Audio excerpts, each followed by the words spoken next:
pay for health care. It might not be the best time, the best place to get health care. It might be episodic health care, emergency health care, health care when somebody almost about to die. Either way, we pay for it.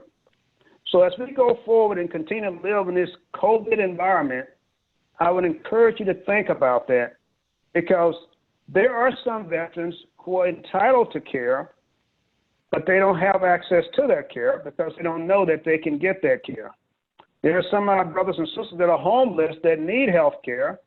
They're entitled to that care, but they don't know how to get that care. And there are those who have no form of care, yet the nation should take care of their care. Okay? So I'm going to pause there for a second and see if there are any questions. Hearing none, I'm going to go ahead on. General Granger, I want to make one question. I have the question to ask you something, because I've seen it in seen it in social media, and I've also seen it in the news. What's your take on decreasing the footprint of military healthcare? Because that was where it was going. That was the direction that military healthcare is going, and now there's talk that we can't do it. What is your take on that, sir? I will tell you, we need a certain amount of military health care to support our military uniformed services, whether it be either at home or abroad. But also, we need a civilian network if we're going to say we're going to decrease that military medical capability. Then what civilian network can take on that, taking care of family members, retirees and their family, as well as some cases active duty and National Guard and Reserve. So if we can come up with both the military hospitals as well as civilian hospitals, and can they surge in a national war crisis like a biological war? Now, if we didn't have our current military hospitals right now and the capabilities, the nation could not survive in this surge. But the Navy, say what if we got rid of the Comfort and the Mercy? We got rid of the Corps engineers' ability to go build our hospitals on the spur of a moment in 24 to 72 hours. If we didn't have those capabilities, then we would not survive not only as a military, but also as a nation. So unfortunately, sometimes crisis or pandemic calls us to pause and say, we need to take a pause for a second and see how important this capability is that we have in our military healthcare system. So at this point, I wouldn't recommend we reduce nothing. At this point, I would probably say we'll increase our capacity, especially in support of some states with large populations or some cases rural population who cannot respond internal to the state, but we have the military as well as Department of Veteran Affairs as part of our nation pandemic or any type of disaster national preparedness. This is a primary example. Okay. Great, thank you. Now, let me go to another question or concern right now. When you start looking at what process do we have when it comes down to healthcare, you're seeing a lot of technology evolving. We're used to, as individuals, want to face our doctor, nurse practitioner, physician assistant, you name it, face to face. And this overall biological war, COVID-19, have caused us to start using technology that some of us would use, some of us didn't feel comfortable using, and some of us say I never want to use. And what is I'm talking about? I'm talking about telehealth, monitoring you in your home environment, or talking to you on the phone. And right now, if you had to call the VA, they would say, first of all, you probably got a commercial already from the Undersecretary for Health, Dr. Richard Stone, saying, before you go to a VA hospital or go to a clinic, please call this 800 number in your local area, and we will probably see you over some type of telecommunication, whether it be like we're doing right now with Zoom or talking on the phone, or in some case, you might be a veteran that has monitoring capability already in your home because you have a chronic condition. Well, I will tell you right now, if you're not used to that kind of technology, please get used to it and try it. And you can go to the VA website, click on and try some of this technology. Has any of you on this Zoom used that technology before, telehealth? I use it, General. We run a VSO here in Berwyn, and we meet every month, especially the last couple, with the director and the upper level management at Hines VA here via telecommunication. Excellent. That is very, very important because you can use it with your phone. We all have cameras on our phone. A doctor, nurse can even talk to you in your own home environment. And most of the time, they can either take care of what you need or tell you how to get what you need or making sure to get some medication to you. So when we look at the process, how we deliver healthcare in the future, telehealth, monitoring your home, what I call healthcare in the home, is going to be more the norm than not the norm. Our world in which we live and how we take care of each other and how we take care of people with healthcare addiction will change now and going forward. It will not be the same. And this has proven it already from that standpoint. Okay? So that's a process. Another process that we look at in terms of healthcare, how can we engage communities, we as veterans and other leaders, and getting the community to understand that we must try to improve some of the basic things in our community. Access to housing, access to communities and communicating with the local law enforcement, decreasing crime in our communities, improving safety, pollution, having necessary facility to take care of the entire community, and practicing how do we live in a healthy community and helping each other out.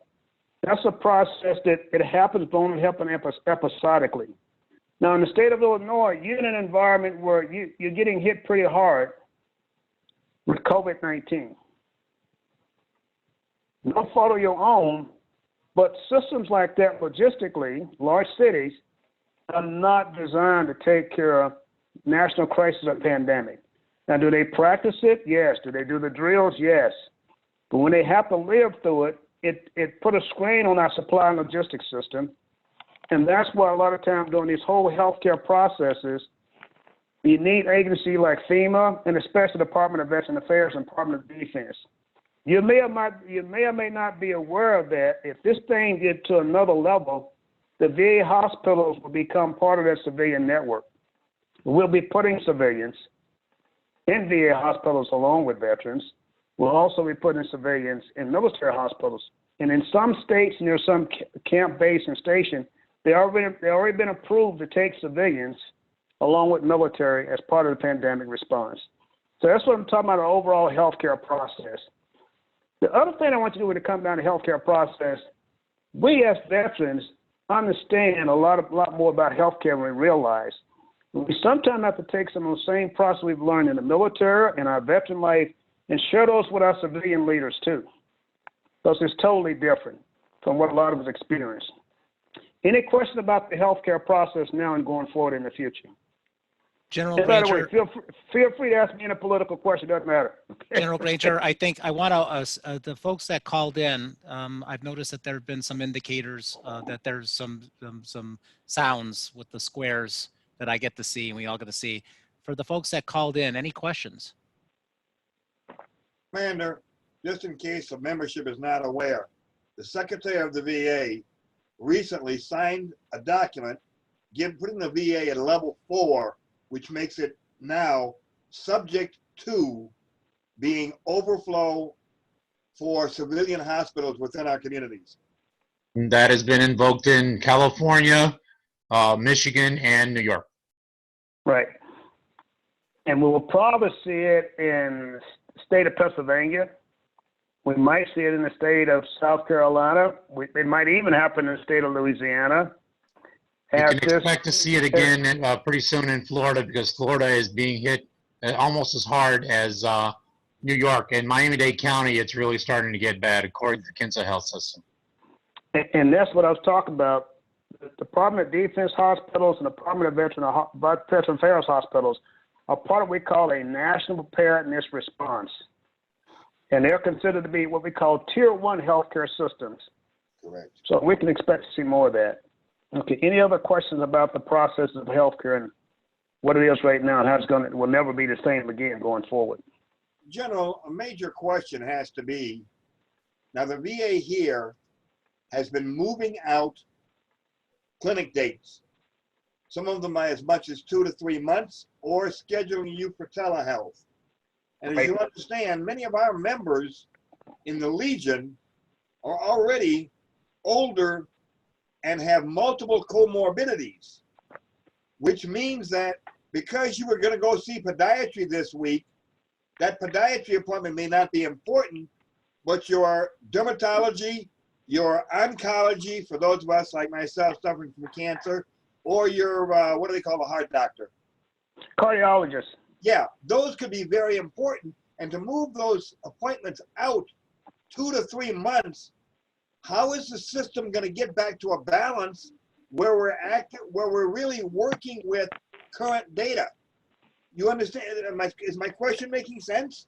Your question is making 100% sense. And to be honest with you, the Undersecretary of the Health of VA, Dr. Stone, and one of his assistant Undersecretary, Dr. Susan Perch, what they are doing, they're deploying within the VA hospitals a group of providers who are there, and they're only seeing those who need to come in for urgent or acute care, and everybody else, they ask them to communicate by telehealth.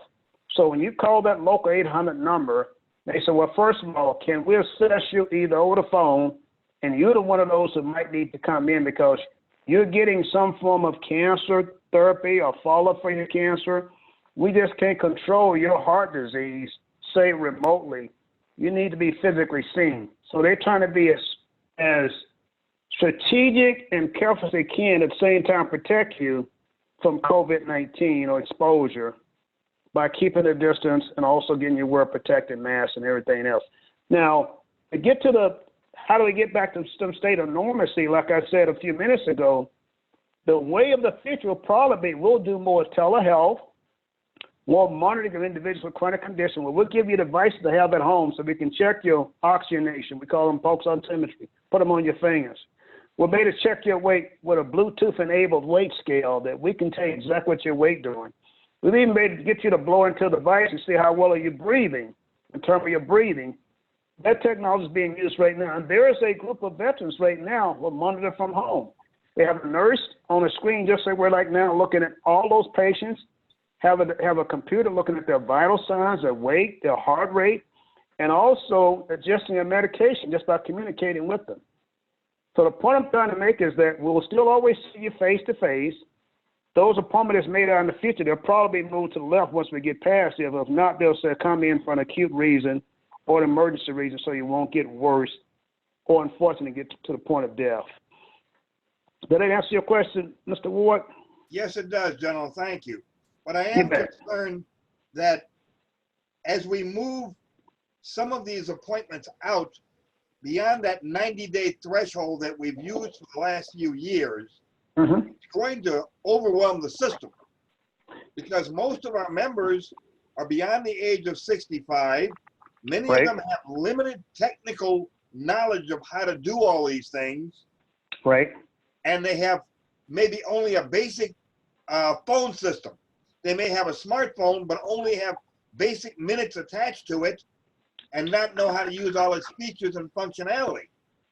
And those are the veterans.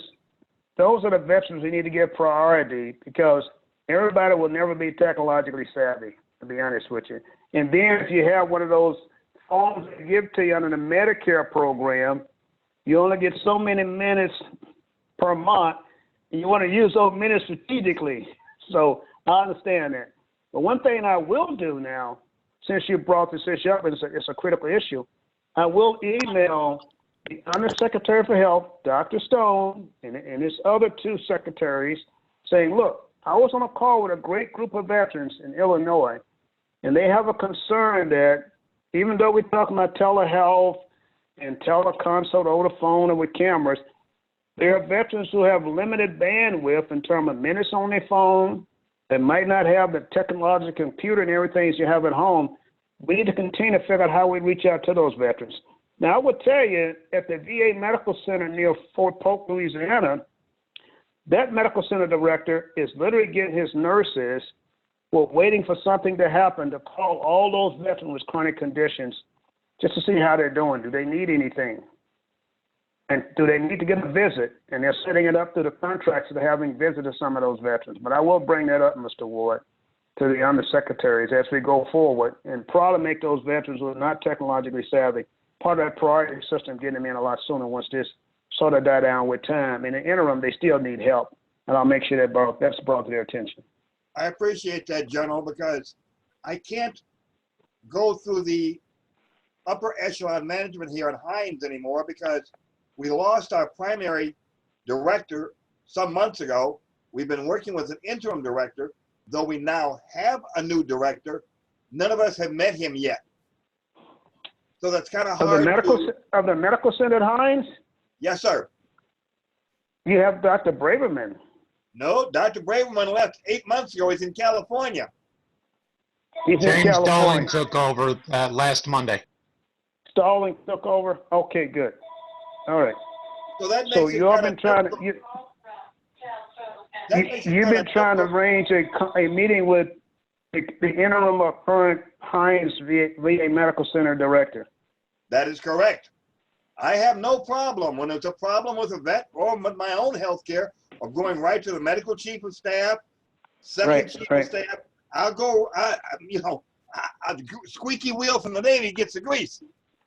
I understand. Well, let me do this then. Let me reach out to them and say they probably want to start having routine meetings virtually, like they would normally do with the different veteran groups or organizations in the greater Chicago area. Well, they've been doing that monthly. The last Thursday of the month, we have a director's meeting that's typically held in the director's office. We've been doing it through teleconference. The first meeting was last 2 Thursdays ago. But Mr. Water, it's a little different, you know. Yes, I was there. I'm on the call. It's a little different when we are doing the VA VANTS system, VANTS, for those that don't know what that is. That's the VA's telecommunication system versus doing something in Zoom. In Zoom, I can see you, you can see me. On the VANTS system, it's strictly a phone call. You can't see anyone. You don't know anyone. They can't see you. And reaching out to upper level management, as you understand, general, it's always good to look a subordinate in the face and look him in the eye when you got a problem. I agree. And let me tell you, they're not using Zoom because of the security issue, but they should come up with something. I don't care if they just use their telehealth or communication as though they're looking at a patient. I'll jot that down as a recommendation, and I'll let them know that too. I mean, I have no problem in emailing, calling, texting, whatever means I get in contact, let them know that this. If you brought this up, you all as a group brought this up locally, I guarantee it's a problem nationally as well because of security and technology stuff. So I got it. To clarify on the calling in, I understand that veterans can often have difficulties using phones and worrying about using up minutes. It is a consensus that 800 numbers do not use cell phone minutes. So if they've got a phone, that's exactly right. and not worried about worried about using minutes, 800 numbers will not use those. So they're free to do that. Now, have they? There might be an education issue, Greg, and telling everybody else the importance of 800s not using up. And I'll jot that down as a food for thought to share with them too. And the reason I'm very sensitive to that because my mom is 94, and when I call on her cell phone, she said, "Call me on the house phone, use up my minutes." That's what she tells me. So she's got one of those phones too, and I understand. Let me go to the next thing that's very, very important. I call it prevention. We as a nation and as individuals, we have to start not only talking but living prevention. Prevention coming several ways. How do I adjust my lifestyle within the limits of where I live in my environment? How do I make sure I try to eat the right foods? If I'm not going to eat the right foods, eat those foods in moderation. Okay. How do I still try to maintain some physical activity in spite of my limit, mobility, whatever it might be, or disability? And how do I get the community, our civic leaders, religious leaders, and others to take that on as an issue in this country? Not only this country, but around the world too. And how do we try to prevent some of the deaths that's taking place in our veteran state as well as federal nursing facilities? We need to look at that as an issue. because that's become an issue not only among veterans, but us among the nation. How can we protect our assisted living homes? How can we protect those who work in these environments? And how can we make sure they have the best possible safe and protected life? Looking at all those things have to deal with from a prevention standpoint. So I'd ask you to think about that as we go forward in this new norm in our way of life. Because we as veterans have a unique group of organization. We're tied together by several different bonds, whether it be Army, Air Force, Navy, American Legion, the BFW, veterans of this, veterans of that. That exists in some organizations, but not as truly as a nation the way we exist in a very collaborative, politically savvy, know how to make things happen for the greater good of all veterans. It's just something to think about. Are there any questions about what I just stated about on the prevention side? You know, Well, General, go ahead. Go ahead. On the prevention side, what Tony and I both have noticed, for instance, when we went out yesterday, in a number of the stores, the staff who come in contact or within breathing distance of hundreds of people a day often do not have any PPE, no personal protection equipment whatsoever. I cautioned a couple of people yesterday on that. They were uneducated as far as why they need to have this on. And it didn't come as too much of a surprise when they announced this morning that one of the staff members at Walmart in Forest Park had died from COVID-19. I think it's really imperative that the staff in these nursing homes, given the fact that these nursing homes have people that are within the age range of the most susceptible adults of the disease, which may possibly have underlying health conditions with complicated as well, it should be imperative that all staff members have the PPE if it is available, or otherwise make something. There's a way to wrap a bandana around your face. You know, gloves, you can get those, but, you know, reach out and try to reach other sources. If Tony and I can reach out and get them, anyone else can. A larger hospital can do that. So that's my thought. Let me, and I agree with you. Let me comment on that. If I was in charge, I'd recommend that all our VA nursing homes, the staff have it protected, nothing but a mask. The patients who reside in there also have a mask unless they have some breathing problem or whatever. Or when somebody's gonna come in their room would say, Mr. Jones or Miss Jones, or we'll go in and put it on them to make sure that we're not in any way, form, or fashion contaminating them with the potential COVID-19. Another thing that's very, very important, like you said in the store, we had a young lady died in Virginia. She was 23. She had a disability. She was in a special program where she worked so many hours she get paid as part of this disability program. But she worked at a store providing no protective gear, not even a mask. So she felt obligated to go to the store every day because she was assigned to helping the elderly go around and do their shopping and then helping them put in their car. She came down with COVID-19. She died within a week. And the store trying to say, well, we weren't instructed by the state or whatever it might be. Some of this is common sense. So let me give you another source of homemade masks you never think about. Everybody see the little dogs and walk around with little bandanas on? Have you seen those? Especially dogs. The pet stores are full of dog bandanas. But we said we're out. You can go to a pet store and buy a dog bandana. Hold on for a second. Don't go away.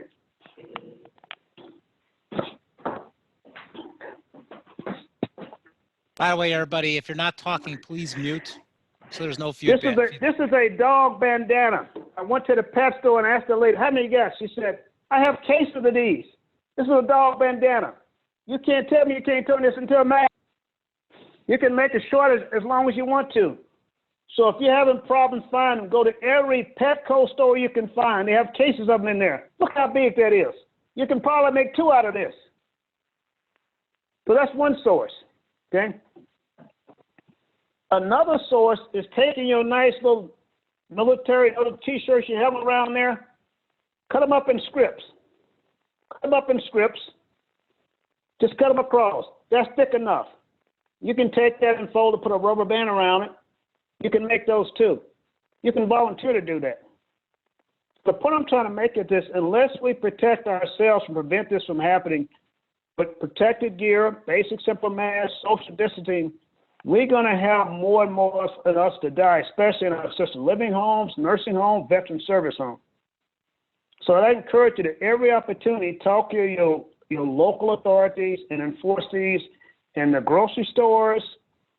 Even in sometimes people say they're delivering. Well, we have delivery or takeout.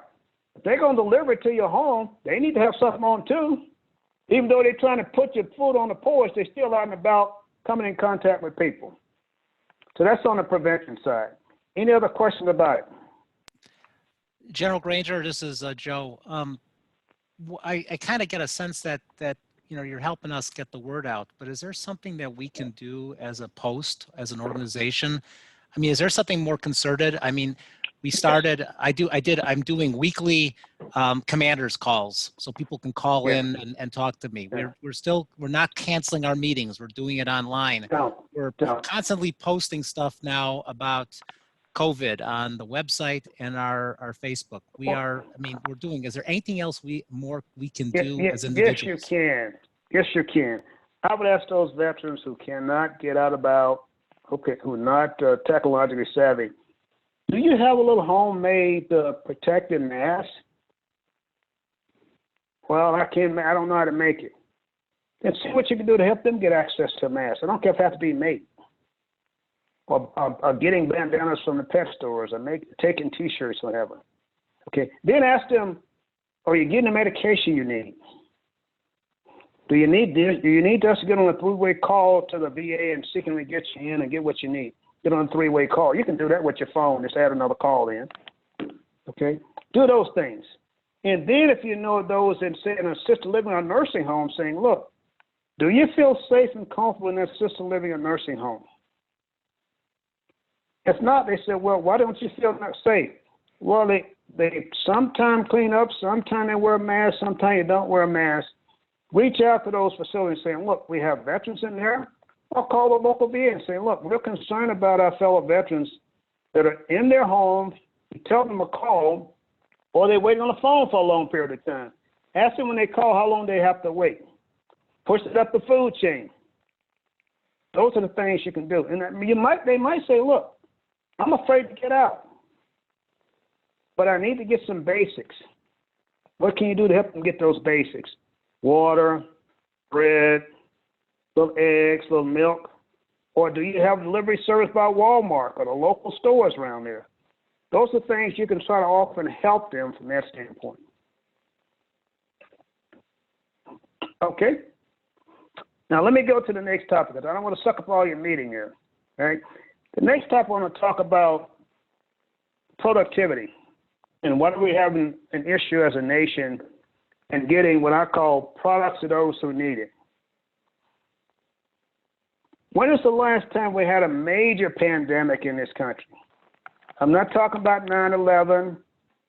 I'm not talking about some of the things that happened coastally or with the hurricanes and things like that, tornadoes of different parts of the country. I'm talking about something that has affected us nationwide. Influenza epidemic, 1917. 1917, 1918. H1N1, 2009, 2010. It infected 61 million people and killed 17,000. That's exactly right. But this is one that it is so bad that we don't have good therapy and we don't have a vaccine. Now, if we had any type of good therapy, we had a vaccine, we wouldn't see it as being a pandemic. So what do we have? We have, from a productivity, we have increased demand, not enough supplies.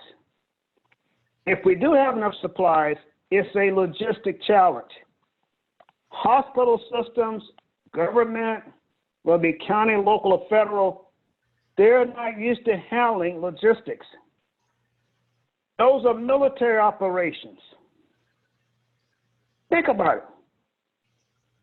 They don't. Even though we have FedEx, UPS, Amazon, Cisco Food, American Food, those are routine stuff. So from a productivity standpoint, until we get the logistics down, in order to get, based on the needs of demands, get things here, here come the next wave, give them pre-positioned stock like we do in the military. This is a logistic nightmare from a productivity standpoint. We're going to have to get down, if not in the future. If this sort of go down and comes up again, we won't have the same thing over and over. So I would encourage you to tell your local, states, and federal government they need to understand the importance of logistics, pre-positioned stock, local, county, city, and federal, and rotate that out to local hospital, whether it be a city hospital or a state hospital or a state facility, we will have the same problem again. General Granger, if I may. Please. I monitor this data every day through various websites such as the CDC, the WHO, Johns Hopkins. WHO is not as accurate as it should be. But what has been a trend is that some of the governors that have been supposed to report back to the federal government to how many they need or trying to get their own resources, what they need, have often over requested what they need. For instance, I believe it was, correct me if I'm wrong, might be Michigan that requested 4,000 ventilators when in fact they could do with 1,400. So they're straining these resources in not just Michigan, but in other parts of the country. So they've had to negotiate these things down. So often these things are overstated. The need is overstated when in reality it's not that. Now we're getting to the point where we have a surplus where now they're being sent back. For instance, California sent back, Washington sent back 400 ventilators earlier in the week. So we're getting to a point where it's going on the downswing or coming to a plateau. But it's important to note that there's a lot of misinformation out there. Case in point, that you often see the media reporting that this many new cases, just because we have more new cases does not mean there are more new infections. We're simply identifying the people who are already infected. What we're looking at now, and I monitor this data every day, is we're starting to see a plateau. And I can share that data with everybody when you're done, if you don't mind. Let me I appreciate your comment. Let me share some that's sort of unique. Now, everybody on this Zoom has some military background, has served in the military one way or another, right? And you have a means of predicting. This is how many people I have in my unit. This is how much food I need for X number of days. And this is what I need if we go on this deployment, this ship, this aircraft carrier, this air deployment, this ground deployment, Marines, whatever it might be, or Army. You have a pretty good means of predicting that based on where you're going to locate. You know how to surge. And you have systems that you can look at to give you some idea on how to do that. Well, what we have in this country, we have the United States. And I totally say United States. But we don't have an overall system to manage all that and say, look, if I had all the data coming out of New York, California, state of Washington, come into a central system, just like we have our monetary system, our banking system, our finance system, we've had the same thing for healthcare and FEMA and supplies logistics. We can see the surge in what's happening. Everybody reporting. You're not reporting what's coming out of your laboratory systems. These are how many are positive coming out of the hospital system. These are how many are truly have the full-blown disease in spite of being positive. And this is the group of positive that we need to contain like they did in South Korea and like China did. We have lots of data in this country, but not a lot of information being shared. So what people do when they don't have the information, we tend to hoard. I'm going to ask for 10,000, even though I only need 1,400, because I don't want to get caught short. So we tend to hoard. Just like we've been doing our grocery stores. We've raided them. Okay, got all the tissue, paper towels, water. So that's human nature, because we don't trust the system. It's going to have the data communicate to us what is supply and demand. So until we get those type of connectivities, just like we have our bank and financial systems, we will see this happen again. I think what's going to come on the other end is that we're going to realize that the original stockpiles that's managed by FEMA and everybody else, they're going to be state, and they're going to have communication system where they look at each other, who needs what based on the data. Because I oftentimes say, in God we trust, others bring data. But that's what's going on. It's a survival of the states versus the federal government. It shouldn't be that way. Okay. General Granger, I'm going to respectfully disagree with you on that. That's okay. That's what makes us who we are. The federal government has actually resisted interfering with the government, with the governors of the states. They want the governors to do their jobs and try to reach out and have their own resources. Sometimes the states don't have the resources or are unfamiliar on how to handle this because, as you're aware, this thing has a 2 to 14-day incubation time. You could have the virus and not have any symptoms whatsoever and be spreading it. That's how it kind of caught us off guard, because by the time the first case was reported in Washington State on January 21st, that was already 2 weeks later. So by that time, thousands of people had come from Europe and China and already spread it into the United States. So that I'm going to have to disagree with you on. Everybody, now, I can't figure out what you're disagreeing with. I think we're saying the same thing. What are you disagreeing on? That it's the federal government against the states. It's actually a partnership, but the states have their job, and according to the way the Constitution is written, the federal government should only step in when absolutely needed. So they're working together. And that's why we said the United States of America. The states and the federal government do not have systems to talk to each other. And I know that for a fact. Oh, you mean states with states? United States, United States. The United States, the states do not know, the federal government does not know the supplies that's within the states because they don't report that information. They don't. I see. I misunderstood you then. I apologize. Okay. The only thing they report is communicable diseases. New York doesn't report on a monthly basis. We have this many beds available, this many ventilators. California doesn't from that standpoint. Okay. That's what I'm saying is that those connectivity is not there. Just like in the military, in any unit, you have total visibility of everything, including the people. Okay, who needs what? The states and the federal government don't have that connectivity or exchange of information. And they should practice that and develop systems, just like they have in our financial system. The only thing that really connects us is our financial systems. Be honest with you. Our financial and our criminal systems. Those systems are pretty tight because we have to develop those over time. Okay, so we're saying the same thing. It's not us versus them. They don't know what each other has at this point or have at this point. So that's when they try to do this us versus them. So now General Granger, this is Joe. I'm going to limit this to one more question, and then I would ask you to just, if you could just sum up, sir. And what I'll do is I got one more thing I need to share, and I'm done. And then and you're invited to stay around later on. I'm going to try to get through the rest of the meeting. And then what I usually do is I just close the meeting and I let people talk informally as long as they wish. So I'm sorry, sir. I'm not trying to be rude. I'm going to stay with you as long as I can. The last thing that I call the 5 Ps is the price. We as a nation will continue to pay a price. We as veterans will continue to pay a price. And those who come behind us will always pay a price. So that you don't do nothing else. Continue to think about those who are ahead of us, the elderly, more elderly veterans, those among us, and those who come behind us.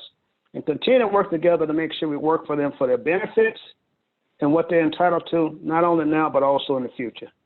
That concludes my comments, Mr. Commander.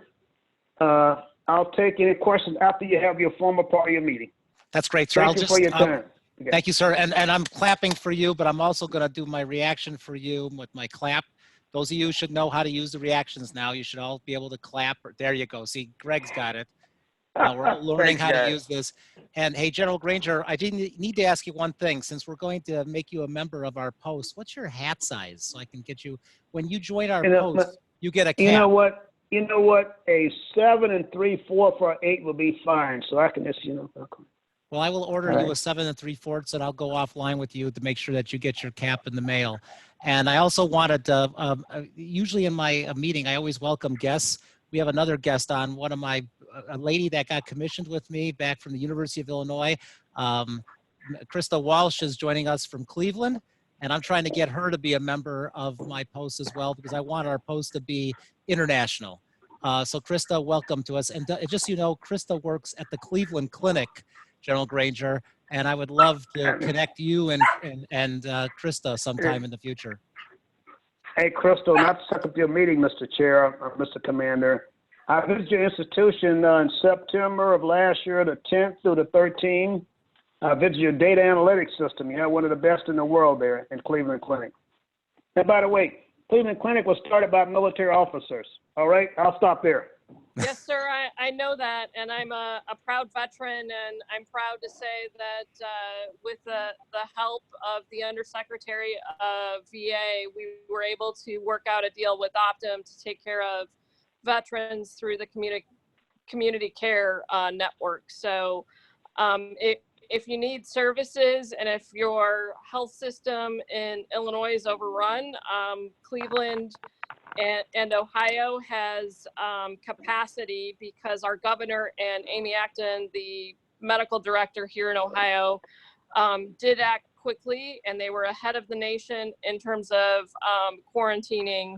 So again, we do have capacity here, and we're happy to help our servicemen and women, and happy to help any of your family members that might have a diagnosis of cancer or heart disease or whatnot. We have capacity. Thanks, Krista. All right, everybody, I'd like to share my screen and go back to just getting through some of the business at hand, and we'll get through it quickly. And then I will open it up to everybody and again, General Granger, thank you very much. In terms of membership, you know, our membership is still stable. I announced earlier we're at 23 people. We're got 3 people I got to get paid in our SAL. I know that Coach Sisolak is trying really hard to get more and more people into the Sons of the American Legion. So thank you, Coach. I would just ask Mr. Ward and Mr. Nepple, John, if you guys could continue doing what you're doing in terms of calling people. Marla has a list that she has updated. I think Marla has shared that list with everybody, or will share that list with everybody. My hope is that if John and Mr. Ward can continue just checking up on people, I would appreciate it. I'll continue doing the weekly officer call or commander's call. I had one person join me this week, and that was John Nepple, and he had issues with his sound, so he was yelling at me without his mic on. So that was okay. But his mic is now working, so I'm glad to see John with a smile there. And John, by the way, you look great with your cap, just so you know. You look great with your cap. I'm just telling you. Thank you. You're welcome. But if John and Mr. Ward can continue calling people, and Marla, if you can make sure John and Mr. Ward definitely get the list of names and stuff like that. What we're trying to do is we're trying to update and keep our list updated. I'm reviewing the list. My goal is to have it so that we have literally a tree, if you will, that we can contact and use to reach out to people as much as we possibly can. In terms of community outreach, I know that I haven't spoken to Jason at all, but I know I asked you last meeting, Jason, if you could reach out to the schools and see about the whole Poppy thing. I don't know if you've had time. I know you're busy as heck, but if you could just let us know, or let me know. Have you made any contact, Jason, with any of the schools? I tried to email the superintendent of Gross right now, and I haven't gotten anything back. Right now, they're back and forth with all the changes with the curriculum there and everything else. Okay, just do your best. And then the other thing too is Marla and me have been talking about this virtual Poppy thing. And what the concept is that we're trying to, let's see, please, if you know of anything. Okay, General Granger just posted information from him. Just so you know, on the chat area, General Granger has put his email and his cell. Thank you, General Granger. You're great. You really are great. In terms of the poppies, since we can't really do physical poppies, if we can get schools with Jason, we will give poppies And we've already had, what, 2 people donate $300 each for the poppies to give out to schools. So that's great. But Marla and I, and mostly Marla, had an idea of a virtual poppy where we would actually have what? Marla, what was the idea of the virtual poppy again?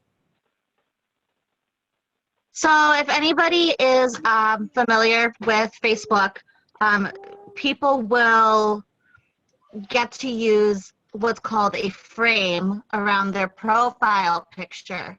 The frame, you'll see them a lot for activism, whether it's in support of teachers, if it's for the stay home movement right now, quarantine. So we put together a frame for Facebook. Facebook just has to approve it. It's a very easy approval process. It's a virtual poppy. And the goal is for everybody to have the frame of the poppy. It says American Legion Post 0488. Thank you, honey. And then you'll be able to use that frame around your profile picture. We hope to get donations for them, but there's no way to set up donations for the frame through Facebook.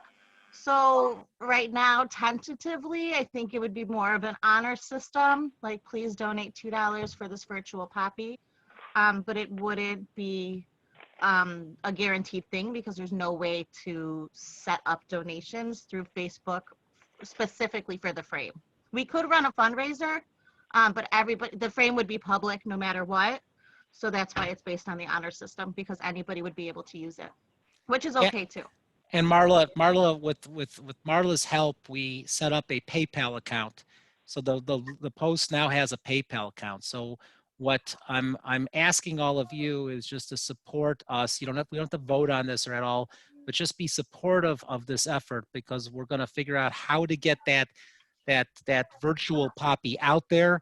And then what we'll do is we'll write up in the Landmark, we'll do a write up online, and we'll basically encourage people wherever they are to get one of our poppies, and please, in the honor of that poppy, the poppy season, donate to our PayPal account. So conceptually, we may have what, Marla?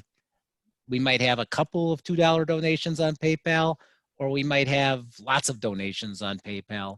And we've designed it so that the PayPal account is connected to our memorial fund. So the money goes into our fund to generate money to help in the cleaning and refurbishing of the memorial. How do you like that, Coach? You like that, Coach Sisolak? You like that idea? That sounds very good, but I also would add a caution. As I explained in the previous meeting, there is an active hacker, either employed by PayPal or a total fake person who has tricked people into contributing money as well as providing Social Security numbers, checking account numbers with authentic PayPal graphics and IDs on communications through iPhone or emails or text. So just be careful. Make sure the PayPal that you're working with is totally authentic. Okay. Thank you, Coach. Appreciate that. Really easy way to avoid that, if you go to the website, type the website in. It's www.paypal.com/US. It'll take you straight to the official website. So the PayPal is set up directly through the Legion's email address that Joe and I both monitor daily. I'm pretty up to date on cybersecurity. So for the most part, you guys can be rest assured, everything should be fine and dandy. Has the Post been registered as a non-for-profit in PayPal? Yes. What about Facebook? It is not through Facebook yet because I haven't set anything up like that. It's just, there's a group. It's a pain in the neck with Facebook now. There's a like page. Yeah, the Facebook process is a pain in the neck now. They made it a lot more complicated. Oh, I'm sure it is. Yeah. But when the poppy season comes around more towards May, I'm going to reach into that. So. Thank you, Marla. Thank you, everybody. Thanks. And then, so that will be, I know we've had a lot of talk about poppies. That is going to be our big solution for the poppies this year, is a is a virtual poppy, and it will just have to be the honor system, and that's fine. At least we're going to be doing our part. In terms of finance, our operational account is approximately $500 right now. It's going to go down about $120 because we bought advertisement in the Riverside Landmark, because the Riverside Landmark needs advertisement dollars, especially now during the pandemic. So for the organizations that are out there, I know that with Mr. Ward, with the Combined Veterans of Berwyn, if you guys have anything to advertise, the Landmark's a place to consider the Landmark. They've been supportive of us, but they need the advertising money. So we'll probably do one more advertisement or two, and probably do something in terms of the virtual poppy. That'll probably be a big advertisement, Marla, just to put in the back of your mind. And I think it's great that we have the PayPal account, so that's wonderful. In terms of new business, Coach Sisolak gave me his proposal for cleaning up the memorial. We're still working on getting another third-party proposal, but you know, I'm not as excited about not excited. I'm not as concerned about memorial right now because the pandemic has pretty much put a halt on everything. And so I will ask Marla, is there anything you want to put out, anything for the good of the order? Because Marla kind of keeps me organized. And it's kind of like our administrator extraordinaire. Is there anything to tell the unit as a whole, Marla? Just that if everybody can make sure that we have their correct contact information. I just updated the email log, so if you guys don't get emails, or if you have a new email address that you may have used an old one when you originally joined, if you can just make sure you guys are getting the mass emails. I sent one out on Wednesday, so if you are on the list, you would have gotten one on Wednesday. If not, if you can send those in so we can keep it up to date and current. The PayPal you can find directly on the website that is also sent out in all of those emails, and you can find it on the Facebook page. It's American Legion Post 488 .weebly.com. So you can find the PayPal there. You can find any of the information that you need on there, or you can email the Legion email, or you can email Joe directly or me directly if you have my email address as well. We already addressed the virtual poppy. I'm really, really excited about that. And I think that's all. Oh, if anybody needs help, I know we mentioned telehealth a little bit earlier. I'm always offering help for you guys to get on Zoom, to get access. If anybody needs help getting to their telehealth appointments or a video appointment with a medical professional, and you guys don't have a child or a grandchild or someone in your family who can help you, please reach out and we can do this on Zoom, and you can share your screen with me and I can share my screen with you, and I can try to walk you through it as best I can and try to get you guys your appointments. So if you have trouble, just don't have any shame and reach out, please. Thanks, Marla. The next three things are really about Coach Sisolak. The first thing, Coach, if you don't have the agenda, the first thing you were going to talk about was just give us a quick update about Memorial Day. What's going on? Yes, I do have the agenda in front of me, so I have oh, good. Four. Good. Okay, I have 4 items actually. The 3 that are listed on the agenda, plus the other one that Commander Joe just referred to regarding the Gold Star Memorial. Since the village is pretty much shut down, and I initiated the founding of the what I call the Honor Guardian team of the Gold Star Memorial, comprised of myself as the team leader, plus Boy Scout parent leaders, Girl Scout parent leaders, Eagle Scout candidates, Riverside Brookfield High School student athletes, and we are actively every week, individually, however, going to the Gold Star Memorial, making sure that the trash that gets blown in, paper, cardboard, plastic bags, is cleaned up. Also cleaning the stones and the plaques from the hundreds and hundreds of spring bird deposits on top of the stones and on the plaques themselves, plus the squirrels also make a deposit on top of the stones. They eat the oak acorns, leave all the shells, which then kind of exudes tannic acid from the acorns. So we're doing that regularly, making sure it's all tidy and looks wonderful.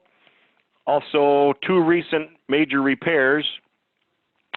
I had the Village Public Works cut a 20-foot huge limb that was leaning out over the Gold Star Memorial site, which was also blocking the new spotlights from having the light reach the American flag. So that's been cut off.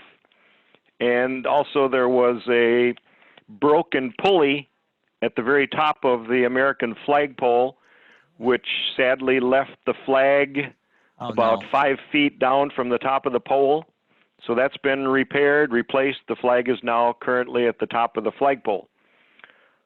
Secondly, regarding Memorial Day, everything is still on hold, and I'm working with Kathy Haley at the Village Hall, also coming up with creative ideas to have some type of alternative Memorial Day program that could be accessed through either video from the village, e-flash, or hopefully if Riverside Channel 6 TV gets permission to access all their equipment, maybe they can also post the program that I'm currently working on. Because if the government does open the functioning of villages and so on, it's probably also going to still be required that whatever programs, Memorial Day or graduations or church services, people will have to still sit about 10 feet apart. So any in-person program would probably be limited to a few number of people if they are brave enough to attend. So Memorial Day is still on hold, working feverishly to come up with an alternative. The July 4th program in Riverside, the parade, which you can some years attract upwards of 10,000 people, the entire length of Long Common Road from the big ballpark all the way through the village, ending in Guthrie Park, is also currently on hold, depending on the village trustees as well as the recreation department making a decision in the coming weeks. And then also the Guthrie Park fundraising booth festival, which I was hoping to have a booth where we could sell root beer floats or frozen yogurt. That also is still on hold.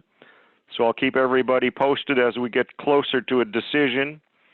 And then finally, the Riverside Police Department has now created 3 new locations so they can disperse police officers so they don't get sick.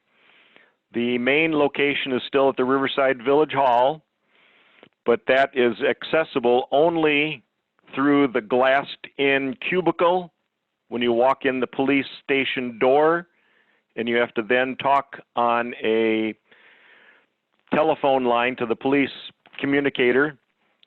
The second location is the utilization now of the Boy Scout cabin along the Des Plaines River, which has been completely encircled and fenced off with approximately a 50-foot perimeter fence so that the police will have no random contact with the public. The police have their squad cars there, and once again, each squad car is permitted to have only 1 police officer. And the third location is at the North Riverside Police Station, which is also essentially locked only through a glass communication cubicle with a telephone. So Riverside Police are also issuing warnings to any outside people where they see 2 or more people together. They will stop them, issue warnings. All the playgrounds are closed, all the parks are closed, and those of us that live in Riverside or come through Riverside should know that the police are actively policing all those areas as well as following automobiles through the village. So just as an alert, beware of those new changing circumstances. And I guess that's all I have to report unless there are some questions. No, Coach.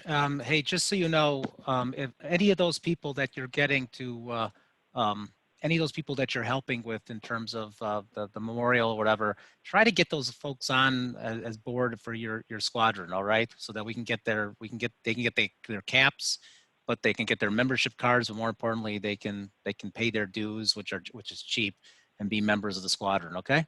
Yes, I'm already have been working on that. Quite a few of the outstanding. Quite a few of the Eagle Scout candidates, as well as Riverside Brookfield student athletes, have had fathers or grandfathers in the military, so they're my new active potential recruits. Thanks, Coach. I appreciate that. Thanks for everything you do. You're welcome. The next thing on the agenda is just weekly meetings. Again, 4:40, really I'm on at 4:30. You know, basically it's just a time to come together.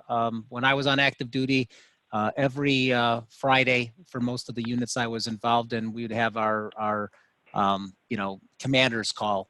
This is not really a commander's call per se, but it's just an opportunity to get people, if you want to come and talk to me, my time from 4:30 to 6 p.m. every Wednesday is dedicated to whatever anybody wants to talk about. Come on to this forum, and we're not recording, and you can complain to me, you can talk to me. I think 2 weeks ago, Mr. Rosica was on one of our meetings, and I helped him set up his Zoom camera right. So, you know, I get to see Mr. Rosica now twice in 2 weeks.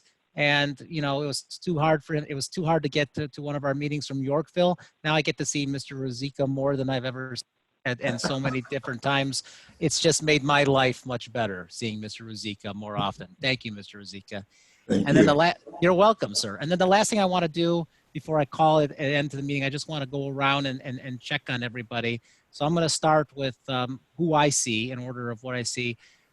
Mr. Ward, how are you feeling? How you doing? And you have anything to say about anything for the good of the order? Mr. Ward? Can't hear you, Mr. Ward, sir. Unmute, Tony. Somebody unmute that man. Hear me now. Yes. Okay. I'm doing fine, other than having appointments of all kinds canceled at Heinz. We went grocery shopping yesterday and it almost killed me. I had to make 6 trips up 39 stairs to bring all the groceries up. So my leg was killing me. But we'll carry on. We'll soldier on for you Army personnel. Thank you, Mr. Ward. I appreciate it. Ron, you're next on the list. And Ron, just so you know, I know that I had asked you to do some research in terms of Boys State. Boys State this year has been canceled.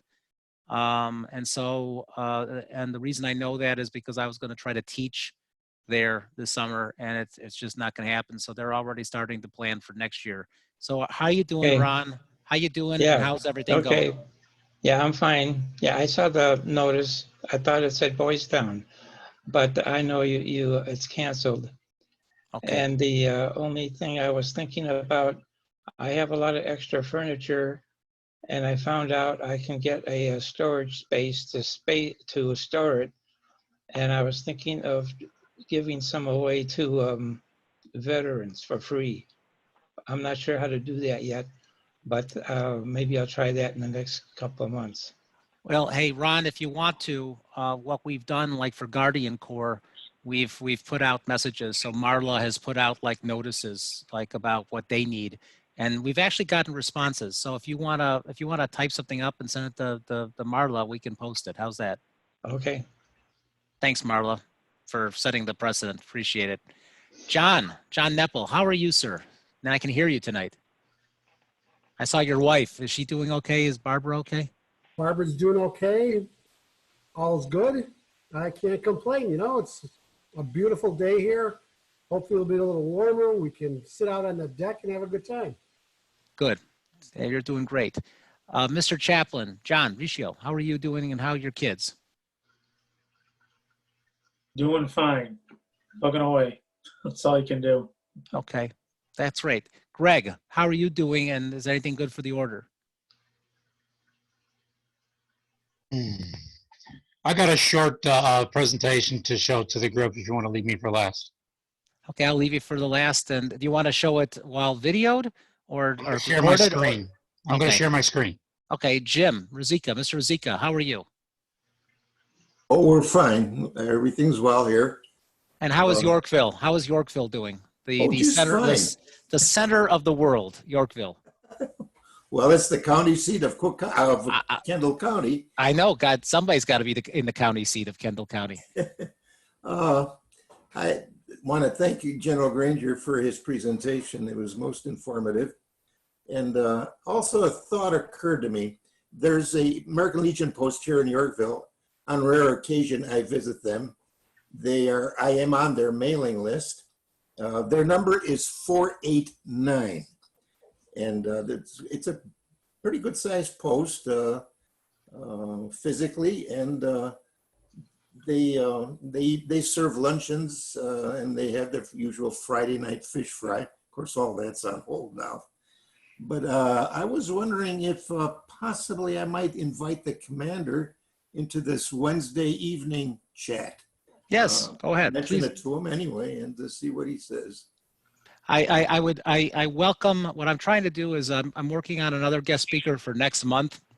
I would like to do it so that these meetings are actually, we actually have some incredible speakers to inspire you. So yes, I would love it if you could invite them.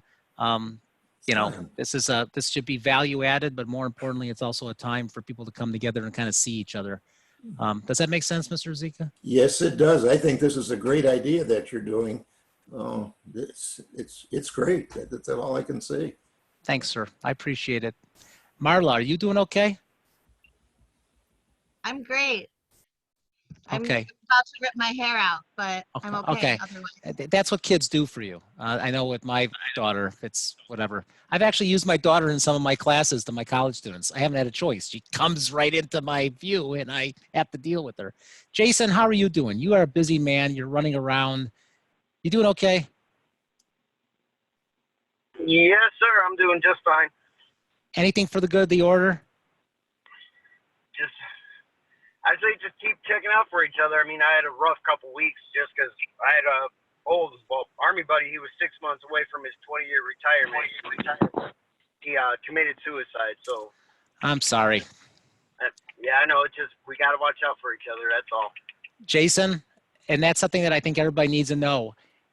When I send out emails, I have no problems with people, you know, sending an email to somebody saying whatever. And I have no problems with people going on Facebook and posting things. Get used to our Facebook, everybody. You know, I think it's wonderful that Trustee Alex Gallegos is always posting stuff on our Facebook site. Please post stuff. I think Mr. Ward sometimes posts stuff. Feel free to post things on that Facebook site that are really helpful. And Jason, if you know things like this, we can not only post it on the Facebook, we can post it on the website. My goal, our goal, has always been about keeping information current so that people have a place to go to. And if that means that information like what Ron talking about furniture, or somebody by clothes with Guardian Corps, Bugles Across America does these is incredible when people pass away to provide for a bugler. This is why we're all together. The opportunity here is to just come together to help in some way. So, you know, Jason, just know that I'm sorry, and just know that we're there. I appreciate it. One way or another, we're there. Okay? Thank you. You're welcome. Coach, you have anything else for the good of the order? I would just like to say that I'm doing well, and my family in Wisconsin is healthy, doing well. I do have several other family members here in Chicagoland, who are doctors. So I'm praying that they're staying healthy, but still serving the community with as much energy as they have left. Thank you. Welcome. And who's on 708-204-8643? Who's that calling in? Hi, Joe. It's Dan Creek. down Oh, in that's right. Florida. That's right. That's all right, Dan. How are things in Florida? Florida is fantastic. Retirement is wonderful. Sadly, we're not able to use the pool and to go to the beaches, but we're really enjoying the community. And my wife and I go for nice, long, healthy walks, and we're enjoying things. We're all healthy. My daughter in Brooklyn is great. My son in Charleston is great. Family in Chicago is all doing well. So I appreciate you asking. It's great to talk to the Post again. I miss everybody. I wish everybody, health and happiness, and wonderful that you guys are still keeping everything going and reinvigorating the Post even more so. Hey, Dan, remember something. You are the former vice commander, so you still are our mentor. So I would still, in this virtual world, I would still like you to always be involved. So please join these meetings. Please come. Your mentorship is valued. It truly is. Okay. Thank you. I appreciate it. I know you do. And then, so I'm going to leave. The last person will be Greg Hopper. And after Greg's presentation, I'm going to call the meeting. And then I'll just hang around until everybody just dissipates. In other words, leaves the meeting. Joe, would you mind unsharing your screen, Commander, so I can share mine? Yes, I will stop the share. I will stop sharing, and I will have Marla give you rights to share your screen. Okay.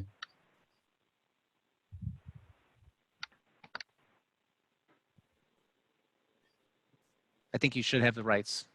Okay. He should be able to, yeah. All right. Ah, experimentation. You gotta love it. All right. Does everybody see my screen okay now? Yeah. All right. So I have about 5 or 6 different sites and official sources that I use to monitor the COVID-19 pandemic.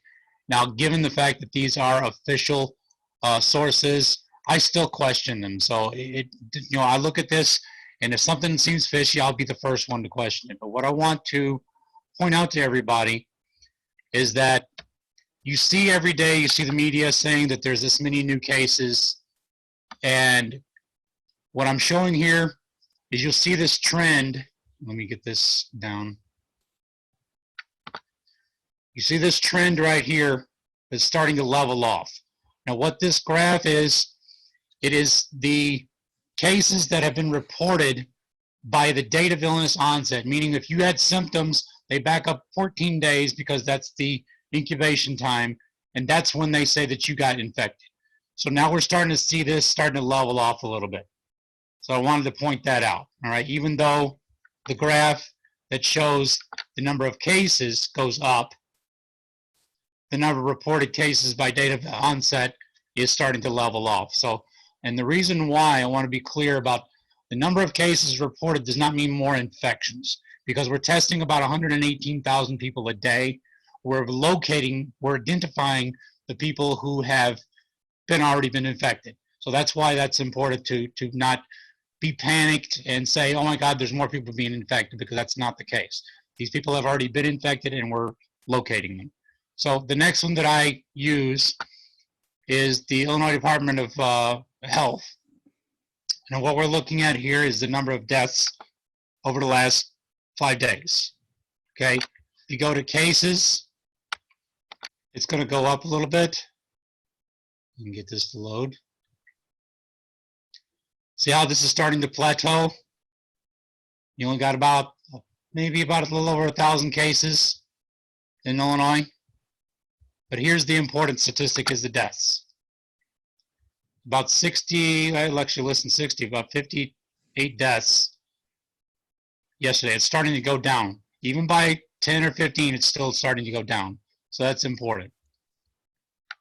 The other one is the WHO, the World Health Organization. I'm not entirely confident with the data that's on here, because even though they say it's updated by, let's see where it said. It was supposed to be updated today. Right up here, 4/11, it was supposed to be updated, and that's, of course, because it's based in a different time zone. This data does not match what has been reported. Right here it says 14,665. Here it says 425,889. The reason why that's important, because I go to the Johns Hopkins University website, and this is real time. This is the United States. 492,240 cases confirmed, 18,350 deaths. That's approximately 3%. Actually a little bit less. So that data from the WHO is not entirely accurate. The other website that I use is from Kinza Health System, which is based in San Francisco. And they have over 1 million thermometers across the nation that monitors the population's temperature. And they are able to predict flu pandemics or flu epidemics months in advance. Now, if you look down here, Florida, Miami-Dade County is getting hit hard. And right up here in New York is getting hit hard. But if we zoom in to Cook County,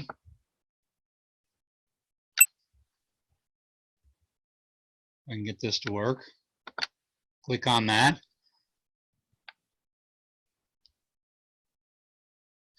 If you see down here, it says observed illness, low. Atypical illness, moderate. Atypical means people who are experiencing abnormal symptoms. Illness trend is steady, so it's not getting worse, it's not getting better. So it's kind of on a plateau, which is important. The last one I have is from the VA. This has a list of all the VA system locations. Total 3,504 positive veteran cases. Chicago, which is Jesse Brown, currently has 16 inpatient, 98 outpatient, meaning that 98 outpatient, they're being handled through telehealth. Their symptoms are manageable through that time. Hines VA has 3 inpatient and 20 outpatient. So they're doing pretty well on that in those ends. The total deaths from the VA system are 174, as it says, up 7 from yesterday. So what I want everyone to take away from this is there's a lot of information out there. Don't let panic grip you. Use your common sense, use your logic. Don't think that just because you haven't gotten it yet or you don't have any symptoms, don't think that you don't have it, because according to the New England Journal of Medicine, it can live on some surfaces for up to 5 days. I'll give you the list of that really quick. Metal, it can live up to 5 days. Wood, it can live up to 4 days. Plastics, it can live up to 3 days. Cardboard, up to 24 hours. Copper, 4 hours. Aluminum, up to 8 hours. Glass, up to 5 days. Ceramics, up to 5 days. Paper, up to 5 days. The good news about all of this is that it has not been, there's no evidence to support that it has been transmitted through food. So that's one good thing. Water also has not been contaminated with the coronavirus. So when people go out, for instance, yesterday, Tony and I went out to Walmart, and there were a number of employees that had no personal protection equipment on, which did not surprise us, as I mentioned earlier. It did not surprise us when we learned that one of their employees died of COVID-19. So it's important that even though we don't feel any symptoms, we still may have it, and we may never have any symptoms, because according to statistics, 20% of the population that get it never have any symptoms whatsoever. So you could have it and carry it and transmit it to someone who could be very susceptible to it. Now, the important thing to note is, even though it's a 3% mortality rate, 80% of patients who get it get mild to moderate symptoms. So you might get it, you might suffer a little bit, but it's not going to be that bad. The underlying comorbidities that really leave you susceptible to this is diabetes, heart disease, kidney disease, high blood pressure, and cancer. Those are the main comorbidities that really make you very susceptible to COVID-19. So keep all that in mind for everybody, and I thank you for the time for presenting this to you. Thanks, Craig. I appreciate it. And, you know, I don't have this on the list, but hey, John Riccio, could you just give us a little prayer to send us off? Chaplain. Yep. Father, as we come to the end of our meeting time together, we thank you for allowing us to gather and share our ideas and concerns. May we live our lives bravely as those who are in harm's way, especially our healthcare providers and their families. We pray for safe travels and strength during these difficult times. We ask this in the name of the Father. Amen. Amen. All right, everybody, I declare this general meeting of Riverside Post 488 done, and I'm officially adjourning it. Thank you, everybody. I'll be Thank you. hanging. If you could stop the recording, Mark.